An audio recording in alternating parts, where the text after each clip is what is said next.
Going live. Hey, hello. What's up, everybody? Happy Thanksgiving. How are we all doing today?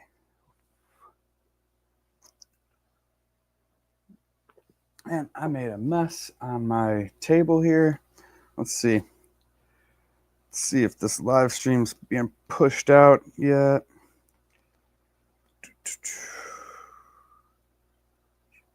Pushed out yet. I hate that. There we go. All right. Well, it's Thanksgiving, so we'll see how busy this gets. We'll see if anybody pops up here or shows up here. And what's up, Jeff Kane? How you doing? Yeah, dude. Yesterday was quite the fiasco. I swear, I have never been more frustrated. Oh man, it was like thing after thing. I had a bunch of orders to print up. I also have I guess kind of somewhat of a new option. I'm kind of rolling out for the Fishroom Punk stickers, and I've had a couple trial runs of that. So I had a few different orders to print up, and my paper order, I ran out of paper, and then my paper order was like later than expected. And then the next day, I finally have everything that I need to do, and I'm trying to print, and the printer is just not cooperating. Like it was like everything was going wrong with it. Oh my God, I was so frustrated. So I actually have a new printer on the way. It should be coming in tomorrow, and I'm like really excited for it because caught it on a Black Friday deal. I had some what was it, like Chase points? I think I had some Chase cash points or whatever saved up. So I basically got the thing for like, I don't know, it was like $100 basically, and it's like a $220 printer. So I and my girlfriend's a freaking she's a teacher, she's going to be student teaching, and so it was just an investment, that the printer that we've had for a year, and I feel like it probably shouldn't have be giving us as many issues, but I think it's mainly just the sticker paper. I don't think it really likes the sticker paper as much. Plus, I think I got to get a can of air duster to have around the house too, because I'm sure that those things get I don't know what you want to call it, like a bunch of like lint caught up in all the rollers and everything. And if we have a thing of air duster, spray it out and clean it out, and that might help it too. Because I think the paper feed roller on the inside of the printer was getting stuck up, and it wouldn't feed correctly. So yeah, that was my morning fiasco. I was like, oh man, I was swearing, screaming, well, borderline. Yeah, I was so mad at that thing. But now I got a really nice printer coming in here, so I'm super stoked about that. And yeah. So who out there has been working on their Secret Santa presents for Fish Fam? Anybody? That stuff that's so fun. Such a neat idea. Such a neat idea. Hold on, I got a mess on my table here. I got to wipe up here real quick. This is driving me nuts.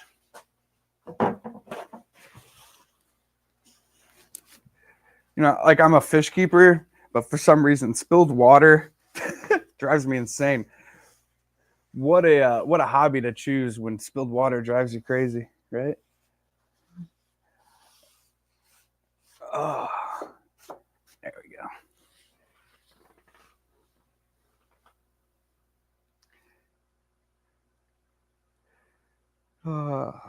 I could use a 3D printer and a computer to run it and a place to put them. Dude, I hey, Jeff Pelham, what's up? What's up? We got Stan Pittman in the house. What's up, man? What's up?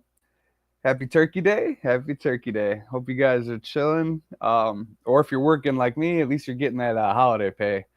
Got that 2.5 time pay today. So, I mean, it's kind of sucks going into work, but I'll take the pay. That's pretty sweet.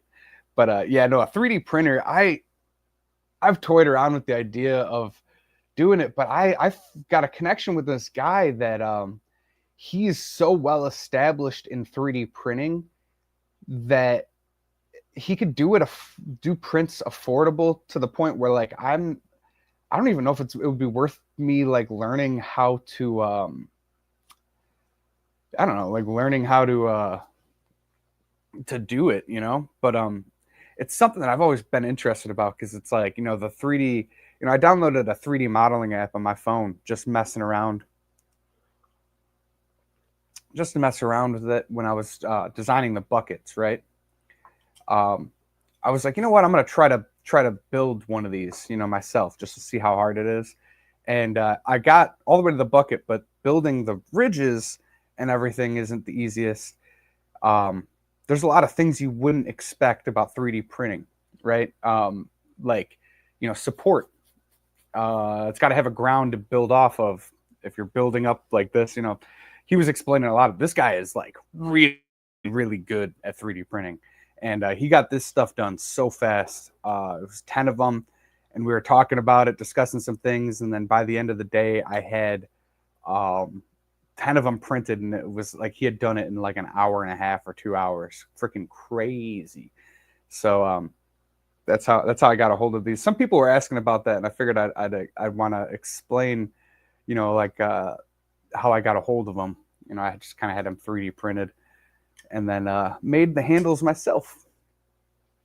I hand made some handles. Yeah, so that's what that is. I am a maintenance man and bus driver for a small school district. Been off all week. Oh, nice, Stan Pittman. Very nice. I'm also a maintenance man for a building. So, and my mom's a bus driver. So very cool. Very cool. Um, yeah, I guess at my building, we have like elevators and there's some things I guess we're just kind of essential to have no matter what. So we don't really get holidays. Certain parts of the building get holidays off, but I don't. So it's all good though. I'm chilling, you know. And honestly, Thanksgiving this year, you know, most of the family isn't really doing much. My dad's kind of doing something, but most of my family is not able to show up this year, so it's kind of yeah, it's just kind of a toss up. Hopefully, Christmas is a little better. Get to see all the family and everything. What's up? So we got Ed's in the house. What up? What up? We got My Fish Tanks Aquatics. What's up, man? How you doing? So yeah, so this weekend we got a fun live stream. Me and Branton planned. It's going to be kind of like an open panel. But if you come up, what we're going to be talking about is just, you know, side hustles of what you can do with your fish room to just, you know, kind of cover some of the costs, um, and you know, stuff that's worked for everybody.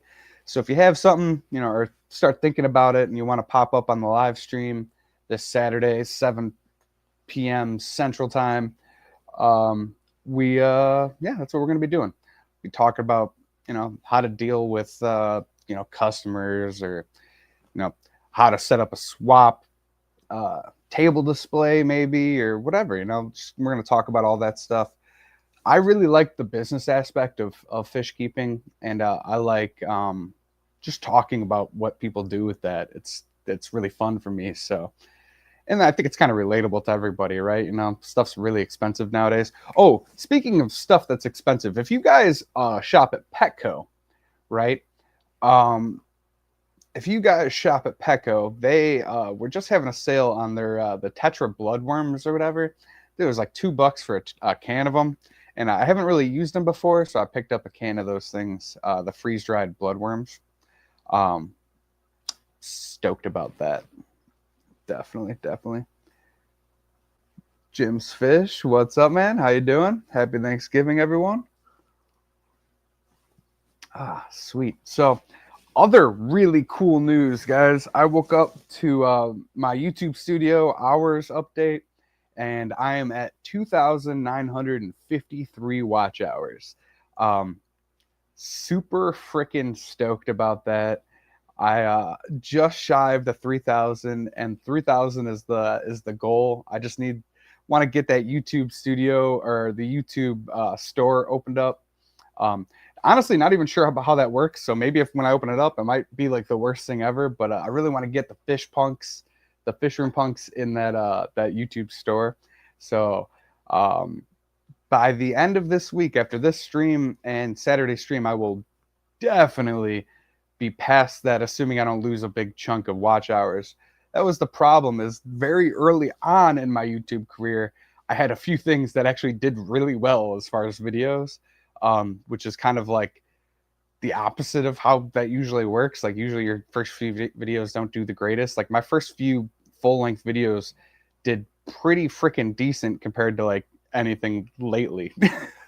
Because I was working on some like more longer term breeding projects, and when you play to like a more search based video, it has more of an evergreen, lasting, ability or whatever. So there's been a couple like times where I've been really close and then like lost a huge chunk of watch hours, and I was like, Jesus Christ, I thought I was going to be over this hill like forever ago, but I just kept, because I just you have to make the 3,000 watch hours in a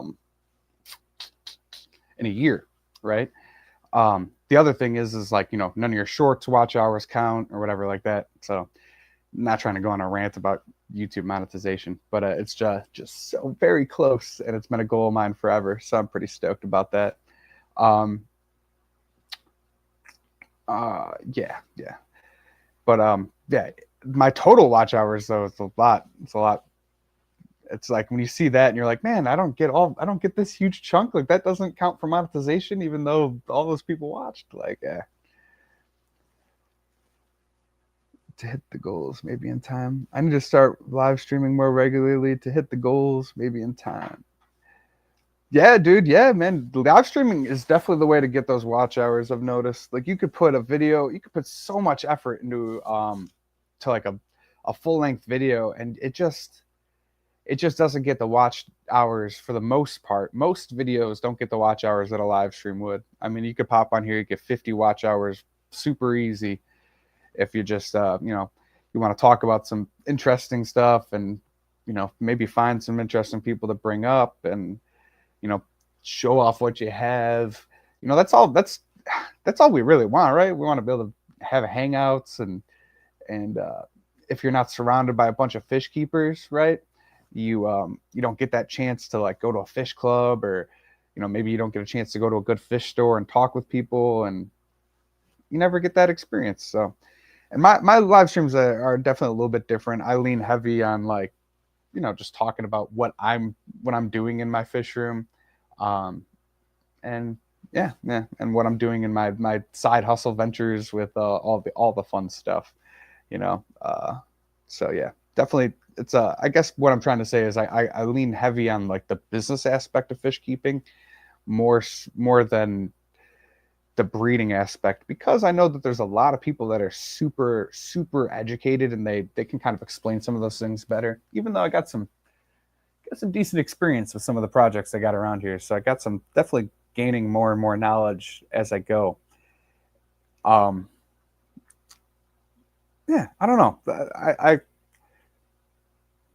I'm happy. I'm happy with the amount of experience and stuff, and just I don't know, the gradual growth that I've been going through with all this. The title of this live stream. The title of this live stream is, should I continue with the potted plants, right? Or it was something like that. Oh, yeah, should I keep selling potted plants? And guys, I don't think I should. Um, I just I've just noticed that it hasn't had the intended I mean, it's had the intended effect, which has made preparing for swaps way easier, right? But I don't feel like I can maintain the same volume that I was able to maintain, like as far as like the amount of plants I have for sale, um than I could before. I have to sell stuff way more expensive. And for the most part, people really don't want to pay more money for stuff. I had before, I was able to sell basically, stuff for at dirt cheap, because I mean, I was just selling, pretty decently sized stem clippings, and I'd always just hook it up with a larger amount than what they were buying, and it always seemed to work out pretty well for people. Um, and I don't know. Since I've been doing the potted plants, I just don't seem to have that amount ready to sell as much as I did before. And then I also have like cost of goods associated with it. So then the price is just naturally higher. Like I'm selling the pots, potted plants are like $5 a piece. And lately I've been thinking about doing, starting to sell plants online, doing shipping, right? And shipping potted plants is a lot more expensive. The packages are going to be bigger, they're going to be heavier. I'm thinking if I go back to selling, stem clippings and all that stuff, which definitely works well for me. I had a very consistent plant business going here for a while, and lately it's definitely slowed down, mainly due to the fact that I just don't advertise online like at all anymore.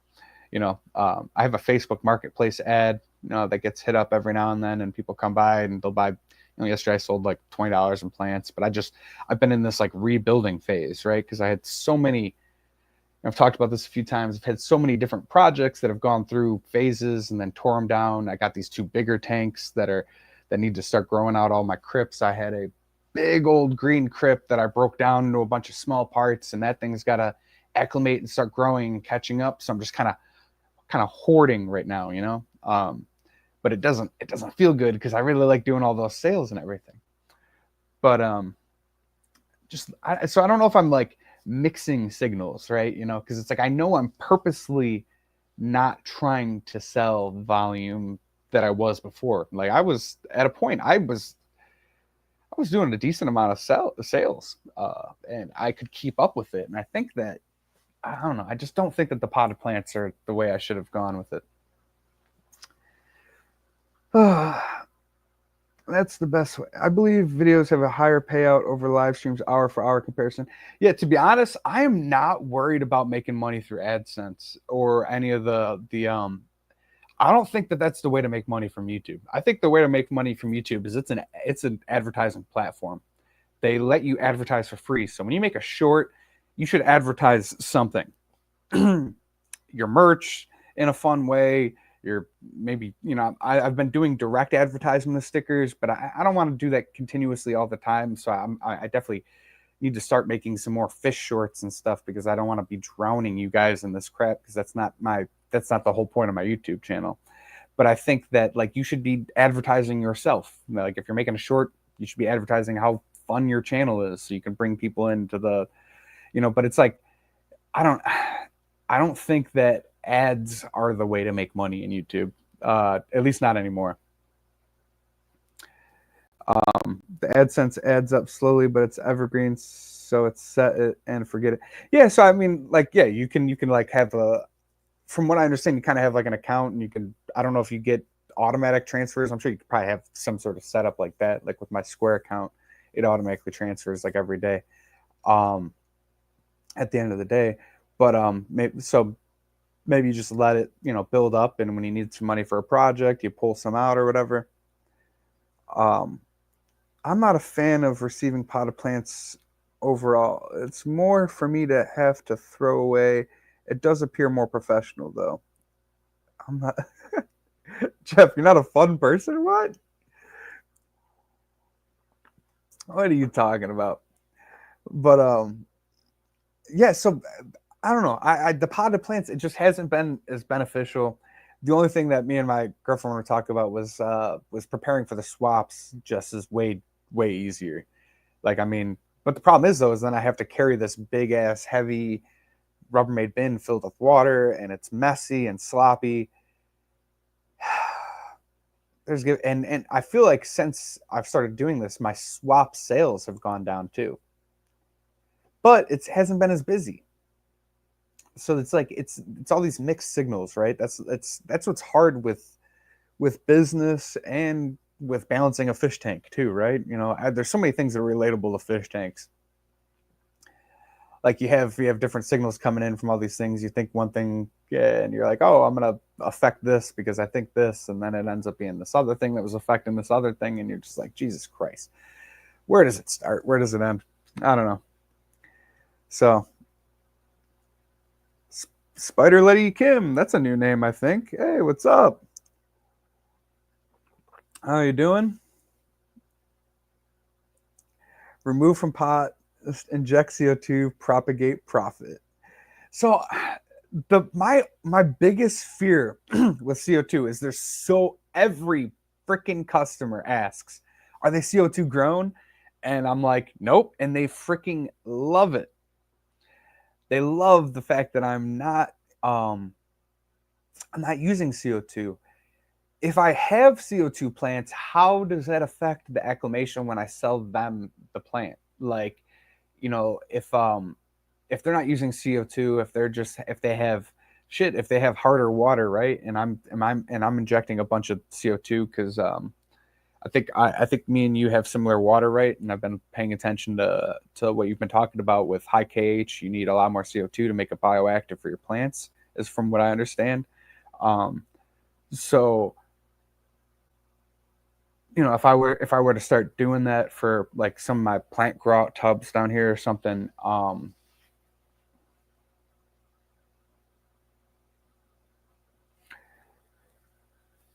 would it affect when someone buys the plant and if they also have harder water, thus making no extra CO2, a lot less bioactive, right? So it would be very hard for their plants to get a hold of the CO2.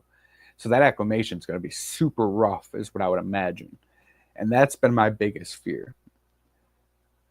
I hope I explained that correctly and let that digest and tell me, because this has been my biggest thing. Like I would love to eventually mess with the CO2 kit, for the plant grow outs. I would just pull the fish out so I wouldn't have to worry about gassing fish out, and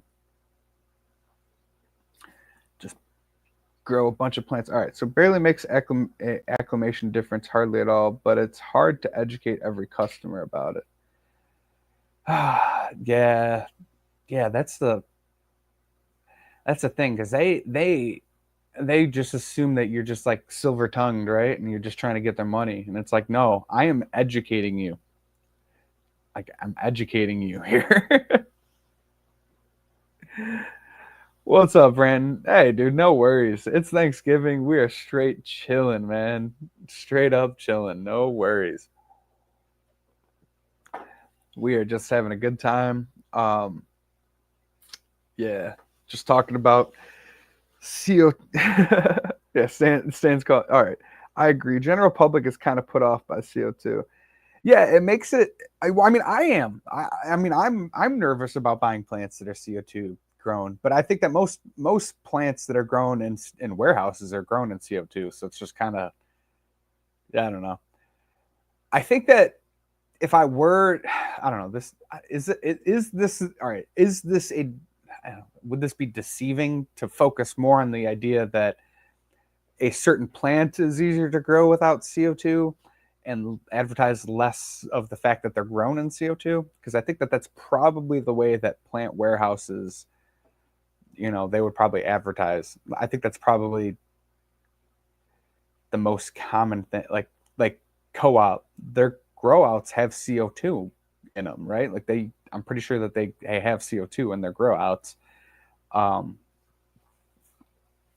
so if you're buying plants from them, they're CO2 grown, right? So then, but people love their plants. They don't have any issues with it. I don't know. But it's also a whole science, and then it's added cost into it, but it's not that expensive. Building the system would be the expensive part, but the filling the CO2 wouldn't be bad from what I've seen as far as pricing and stuff from hearing from people.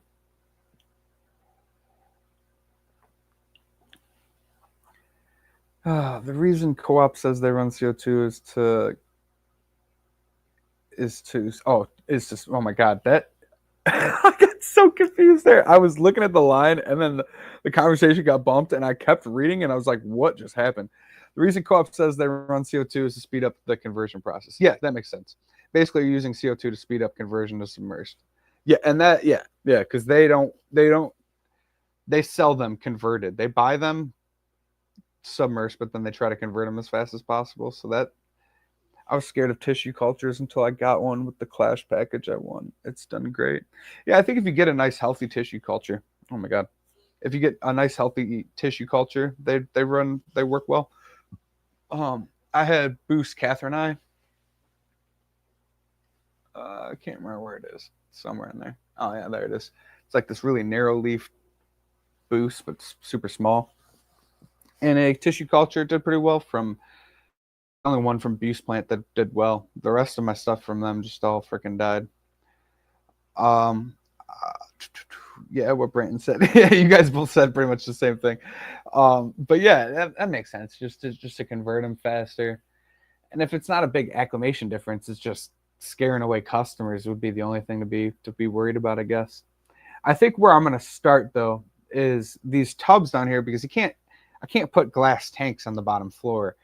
Um, so what I think I'm gonna do is take these tubs and just turn them into ponds basically that are just plant grow outs. Um, yeah, is it just Catherine? Catherine or Cath? I don't know. I couldn't. Whatever. The last few orders I got from co-op were all immerse or tissue culture, zero conversion on any. Ooh, really? See, that's not where you want to be at. I don't want to. I don't want to. I could definitely come and I could definitely import plants. I have a few people that I could go through. People have like asked me about it and everything if I wanted to. But that's one thing that I just would never. I would never sell immersed plants.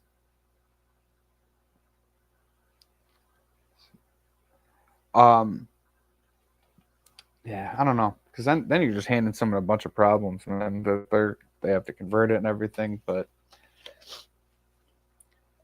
you can get a bunch like. Have you guys seen this place Chi Chi's Planted Dreams? Chi Chi's Chi Chi Chi's Planted Dreams? Let me see. It's on Facebook. If you guys haven't seen this guy,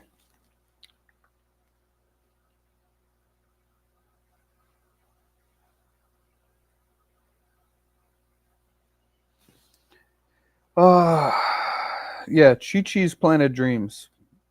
CHI Planted Dreams. If you guys have not seen him, you should check out his plant grow out stuff. He's got some insane crypts, insane views, all immersed grown though. But with a lot of like the super like rare crypts, I think that's just how you're going to get them a lot of the time. But I don't think a plant flip has the same value as converted. Yeah, yeah.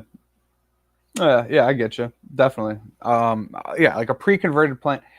My thing is like as a business, it's different. Like you just know what you're gonna get. But as like an at-home hobbyist seller, I feel like you have to sell submerged grown. Like I definitely understand why co-op would sell the like sells immersed stuff and everything. You literally just can't keep up demand. But I think if you're selling from home, like your stuff should be like I don't know, it should be top quality if you're going to sell it out of a fish tank to somebody like local, right? So, and then that adds that value.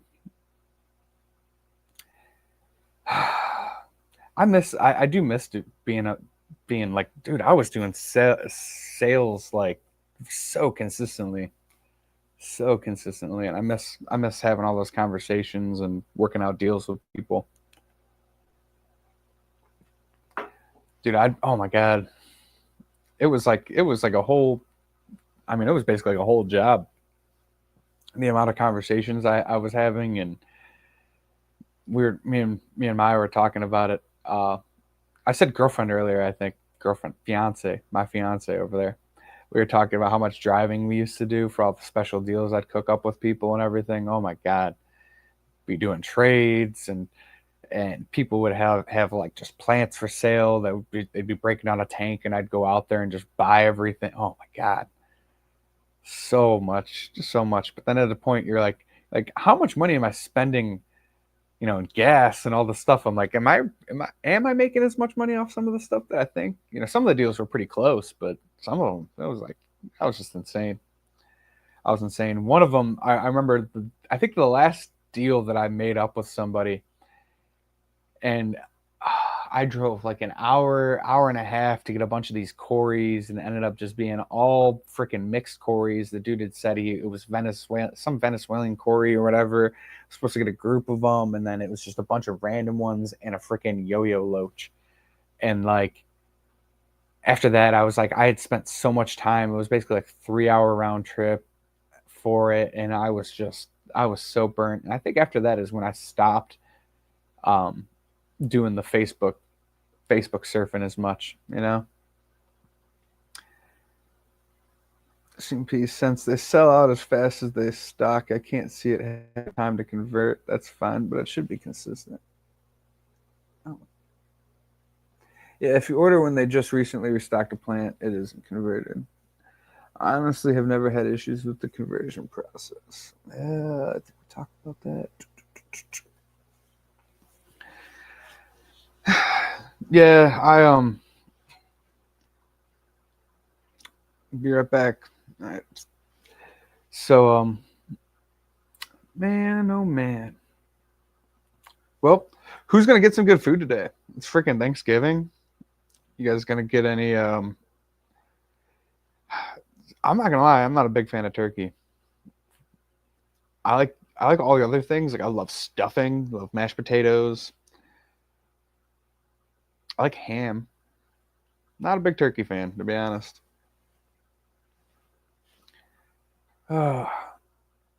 This coffee is not strong enough today, guys. Oh, you know what? I do have a Celsius. I started getting a little tired. I woke up with a lot of energy, but now I'm like fading. Like looking down the barrel of this whole day of work, and I'm just like, I don't want to do it. I don't want to do it. At work, I know everyone's gonna be freaking. They're all gonna be having people over, so the building's gonna be super freaking busy. Not looking to that. Not looking forward to that. Everyone's gonna be cooking turkey dinners, so I bet you any money there's gonna be sink clogs today from grease because people dump grease on the traps and they're not supposed to. Oh, it's gonna be fun. Turkey Day is Saturday for us. Oh, see, that's the way to do it. I like that. Honestly, I feel like holidays. No, well, you wouldn't want that because I like that people get an extra day off instead of just the weekend. But it's almost like, dude, just have holidays be like the closest weekend to whatever freaking week it falls on. If Christmas falls on a freaking Thursday, just move that shit to Saturday. Like, come on. But honestly, that early legwork, if dealing with weirdos on FB, is paid off. In my area, I've gotten quite the reputation for having quality plants and shrimp and sell them regularly. Yeah, dude, that's yeah, exactly. You got it. Doing the legwork, doing all those stuff. It can be worth it for sure, for sure. And even if you have like, dude, I for you, I don't think you have that much whatchamacallit, like competition or whatever around you. As far as like at home sellers, I don't think. Um, but dude, I have like freaking four breeders probably in my city that people can buy stuff from. And then in the surrounding area, dude, I can't even tell you how many at home stuff, and I can still get consistent sales. All I have to do is advertise. Um, and then once you have that reputation, like you said, reputation is everything. Um, I don't want to talk too much about this because this is going to be our Saturday live stream, and it's going to be a lot of fun. This is one topic I could talk for hours. Oh my god, stretching. I could talk for hours on, guys. I get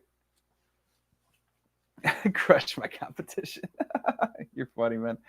But I could talk for hours on this stuff. Yeah, just being a good seller, being a good um just being just good, man. You got to be good to people. I help them out with the problems, talk them through stuff. There's been a few customers that up until like literally, like I said, I've gone through so many freaking conversions. Building a fish room you wouldn't notice it. You wouldn't necessarily expect this, but it can kind of almost slow you down in the duh, putting all the work in to build all this stuff up. And then if you break tanks down and just separating, it takes a while to freaking catch up and it gets frustrating. Um, Not to mention I've gone through a lot of conversions of just um whatchamacallit, what substrate I really want to stick with long term, and I got ADD, so I get a wild hair and I want to do something, and then freaking, you know, and I'm learning about my stuff because what makes you really happy about this? What makes you motivated? And I had got, like I've said this recently, like I got rid of so many different I had gotten rid of so many different planted tanks in the search of just doing plant grow outs, just because I've been afraid of bringing anything that's bigger than like 20 gallons for the longest time. And now I have these tanks that are bigger. Love them, guys. I can't wait. I can't wait until I can get like a 40 gallon or like a 75 or whatever the fuck it is, 100, something big. I just want a big old planted tank, just big. The Aquascapes, what's up? What's up? Jeff's like, nah, that could never slow a person down. Yeah, Jeff gets it. Jeff is literally building out a fish room. Yeah, it's a oh. I crushed my competition. Well, yeah, you should. Yeah, yeah, I guess depending on how you saw my reaction, that could have been weird or whatever. But whatever. Yeah. So, anyways, we'll go. By the way, that was a joke. Yeah, he wasn't saying he crushes his competition. If I think I sincerely, full-heartedly believe this, and obviously I live it because my whole YouTube channel, our Saturday night live streams are like dedicated to like putting people in the spotlight that are, I guess some people would consider my competition, right? Because we're all trying to sell to the same people. It's not about that. There's a scarcity mindset is the quickest way to like failure. No, like everybody can win. We can. Oh my god, I believe so strongly in a rising tide raises all boats, right? So like we work together in this shit. I think a lot about Aquarium Co-op's name, all right, and their business is amazing, and I think that, but that name, like a co-op, right? Like, what is a co-op? It's like a group of people like coming together to work towards a common goal or whatever. Like, I think that that's like the community in a larger sense is kind of like that, with all the individual breeders. It's a co-op. We we all work together to serve a market, and you can be breeding the same fish as other people, and as long as you guys just work together to not, try not to undercut anybody. If you guys all understand, general economics of like, maybe we shouldn't just sell all these things for 25 cents because that's going to make everybody hurt in the long run or something. I don't know, stuff like that. It just kind of, and it doesn't even have to be a direct, overt thing. You just kind of look at the pricing around you and you kind of match that kind of thing. And obviously competition's a thing, but I don't know. There's some, I gotta stop talking about it. There's so many different levels to this stuff, and it's I don't know. I could talk about business all day long. All day long. I need some more coffee, guys. Give me 1 second. Oh, Jesus Christ.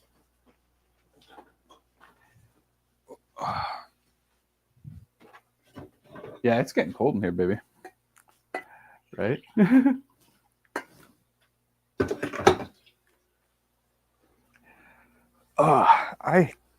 I hate the winter, guys. I am such a summer person. Such a summer person. I will tell you though, when the temperature dropped around here, I had a bunch of babies pop up in different tanks. I had the pygmy swords. They got a baby in there, which is like probably my like the happiest thing to see. Little baby pygmy sword, very very very cool. And then and I started seeing the tequila tequila spliffins have some babies too, so that's cool. Got some babies out of there. Had a unfortunate thing. I gotta get a lid on that the tequila tank over there. I had a jumper, and the freaking way we found this thing was hilarious. We're like sitting on the couch over there, and my dog comes up, lays down next to us, and drops something on the couch. And I look down, and I'm like, "What is that?" And it was a dried up fish. One of my tequilas jumped out and died on the floor. I was like, "Great, that is freaking wonderful." And he brought it over, and he's like, "Hey, were you looking for this?" Jaxie boy, he's a freaking funny dog, funny dog. So so yeah, and it was dried up. I'm fairly certain that's what it was. I don't know what else it could have been. It definitely looked like it. So there is that. So I got to get a lid on that. I got to get lids for all my tanks because it's going to get cold, and they need a little bit more insulation.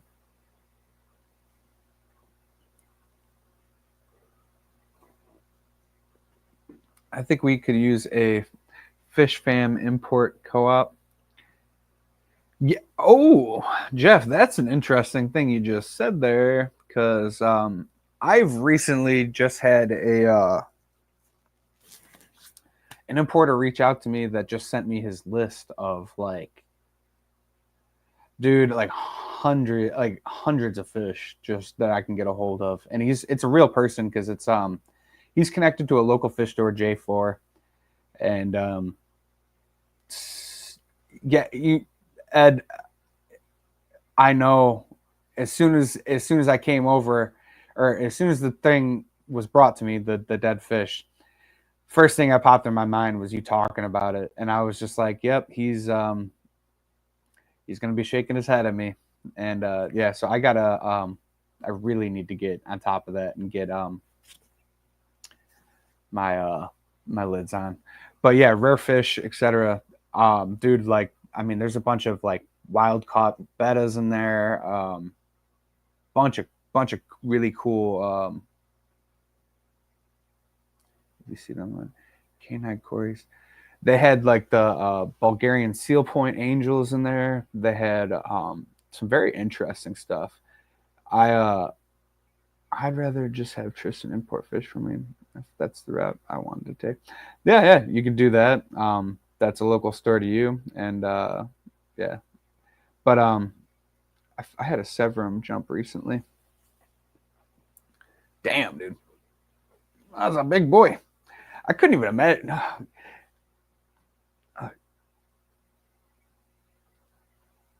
Yeah, no, I was thinking about your story, Ed. Yeah, but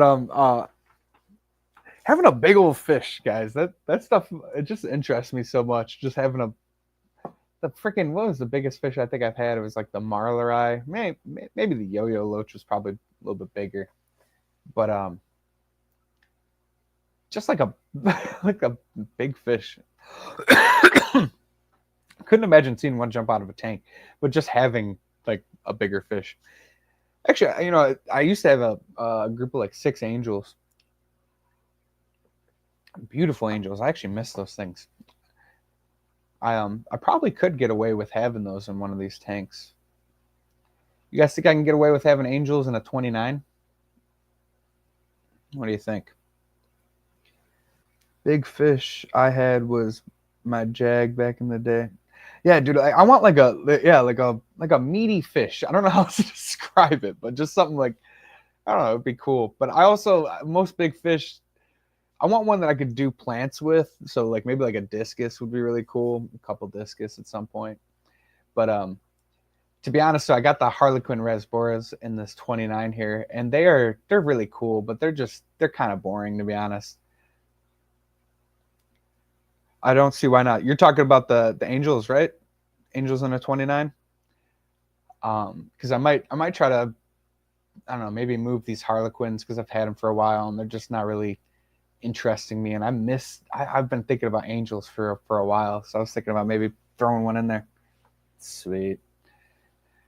Yeah, because I had angels before in the what was it, 36 bow front. Is that what that tank is? I think it's a 36 or something. That bow front was probably one of the cooler aquascapes I've ever had. Just black background, but it was just so well planted. I gotta find a picture of that thing somewhere.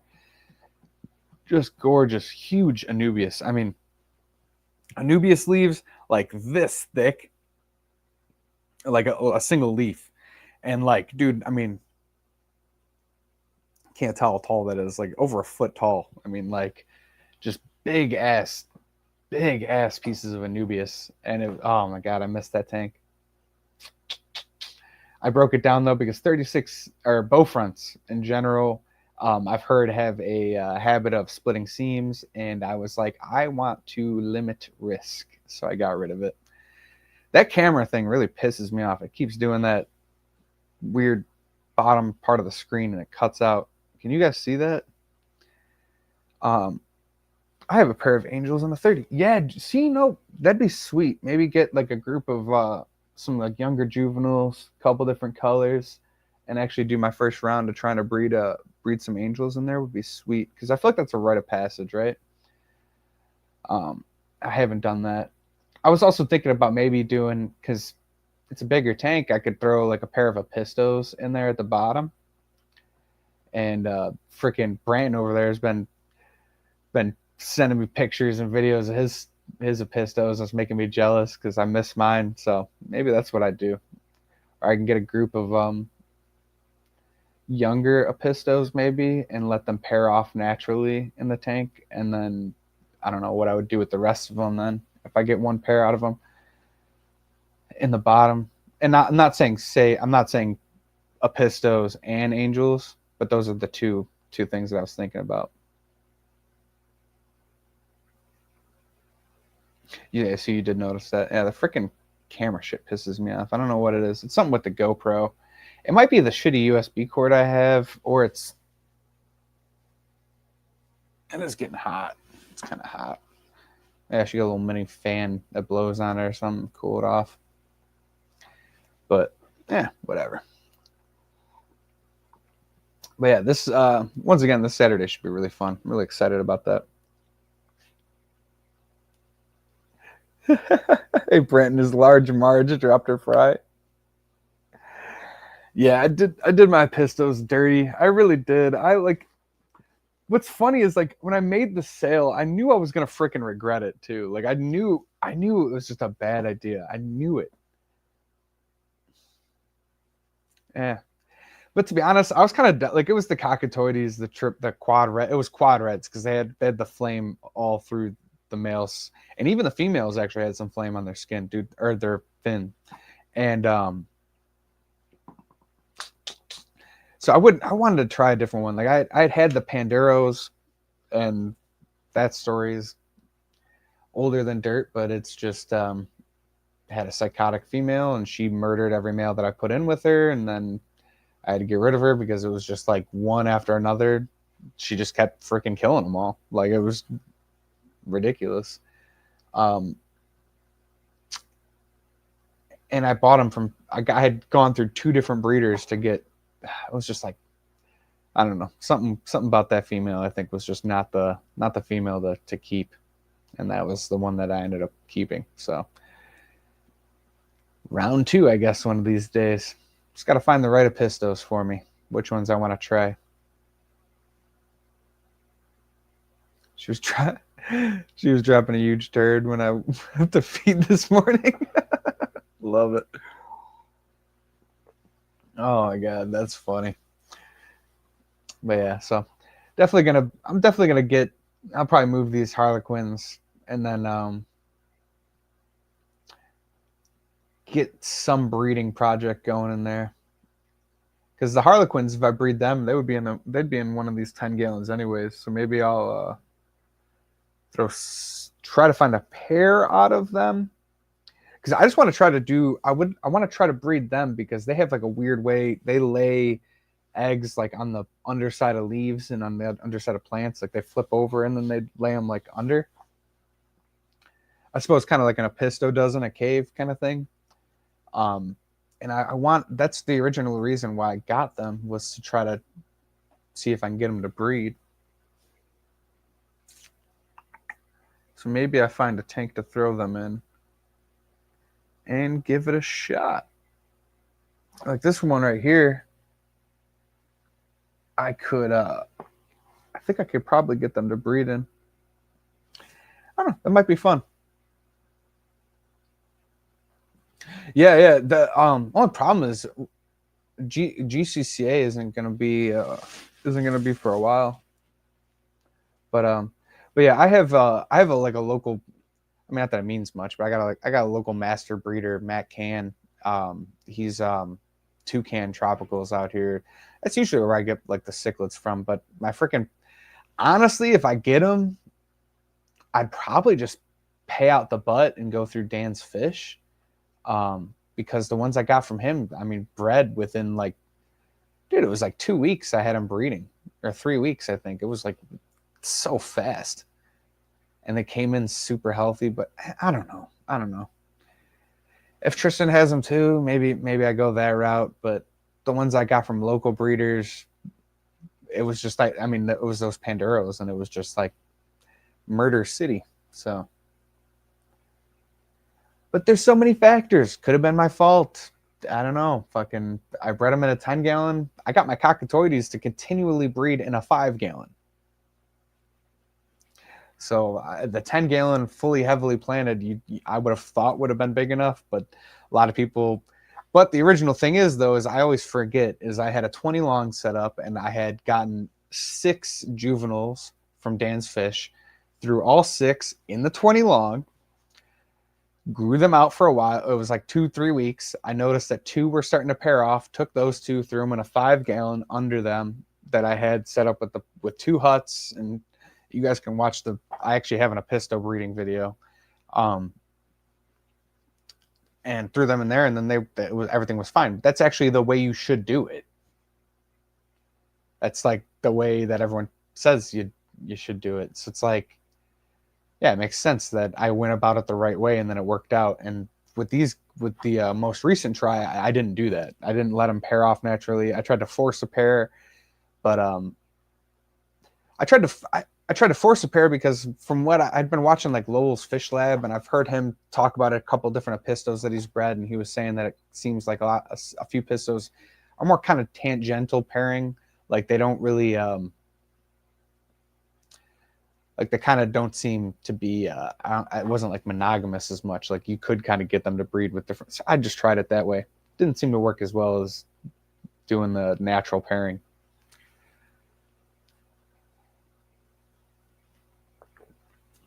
I run across the crazy fish. Yeah, apistos.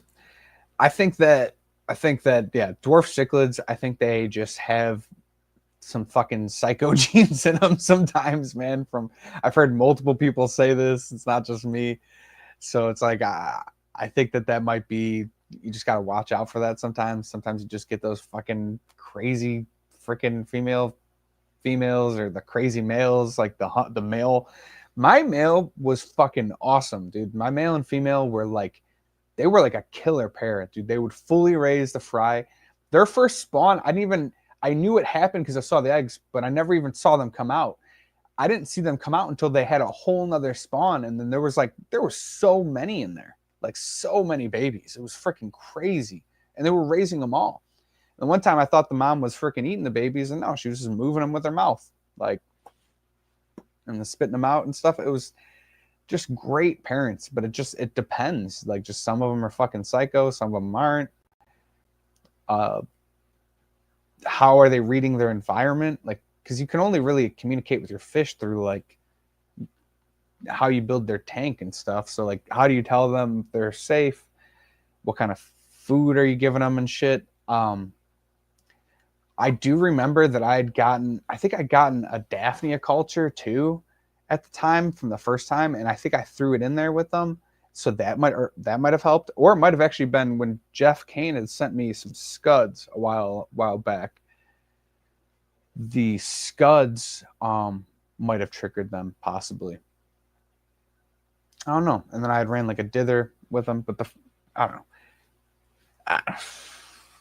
So many different things. But hey, what's up? What's up, Jorge? How you doing, man? Happy Thanksgiving. I think most of them are nuts. Yeah, dude. You just if you who's way spinning mouse? Oh my god, I love it. The white worms have been working wonders on my pair. Yeah, yeah, yeah. Yeah. I think live foods in general are just freaking yeah, just gonna get them good. I fed mine continually baby brine. They love that shit, and it seemed to keep them breeding continually, dude. Did not know. I knew what I had, but I didn't know how rare it was to get such a good freaking pair of of pistos. If I would have known, never would have sold them.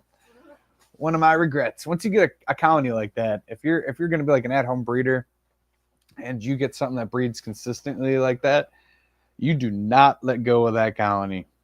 You just don't. You just don't. If you sell it, it's gonna take forever to get back. It's gonna take way more money than it would have cost to just keep them around. You can lie to yourself and be like, oh, I'll just get rid of this colony. I'll get one back later sometime. And it's like, is it gonna be the same? But then, not everyone can have freaking like 40 tanks in their facility, right? So their house, whatever you want to call it. Yeah. Yeah. We're coming up to the hour here, and I am hungry. I gotta get some food in me before I get off to work here. So we are going to pretty much call it right now. Want to thank everybody for showing up today. Happy Thanksgiving to all of you. Stay safe. If you guys are driving on the road, there's probably going to be a bunch of fucking idiots out there. So make sure you're watching your rear view mirror. If you're stopped at a stoplight, you're driving on the highway, just watch your butt. I actually saw recently the pond guy just got rear-ended really, really badly. It was like a week or two ago. I think it was Ed the pond guy or whatever. I'm pretty sure it was him. Watch yourself, guys. Keep that in mind. I feel like there's a reason that just popped in my head there. So stay safe out there. All right. Yeah. Or he's gonna be driving. So watch out, guys. All right. Catch y'all later. Stay safe, and I will see y'all Saturday.